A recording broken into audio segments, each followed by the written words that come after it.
សួស្តីអតិថិជនទាំងអស់គ្នាថ្ងៃនេះដែរខ្ញុំនឹងមកបង្ហាញអតិថិជនទាំងអស់គ្នាអំពីរបៀបបិទបើក Auto Lock សម្រាប់សោ Mac Apex ដែលមានលេខកូដ ES 9000K ចាសម្រាប់សោនេះដែរគឺយើងអាចដាក់វា Auto Lock ក៏បានបិទ Auto Lock ក៏បានដែរចំពោះទី1ខ្ញុំនឹងបង្ហាញអតិថិជនទាំងអស់គ្នាទៅកាន់របៀប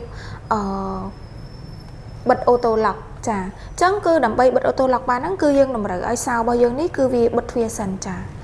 ចឹងគឺយើងគ្រាន់តែកាច់ឲ្យវា lock បែបនេះមកគឺស្មើនឹងទ្វាររបស់យើងហ្នឹងគឺបិទបន្ទាប់មកគឺយើងត្រូវយកដៃថែកទៅលើ screen យើងដាក់លេខកូដប្រចាំថ្ងៃរបស់យើងដែលយើងបានប្រើប្រាស់ចាអញ្ចឹងសម្រាប់លេខកូដរបស់ខ្ញុំហ្នឹងគឺ114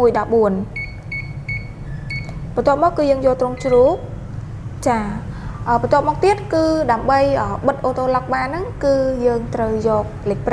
5ចាយើងគ្រាន់តែចុចលេខ5បែបនេះជាការស្រេចសម្រាប់អតិថិជនអស់គ្នាចង់បានឲ្យវា Auto Lock វិញគឺធ្វើដូចគ្នាប៉ុន្តែយើងគ្រាន់តែចុចយកលេខ2ចា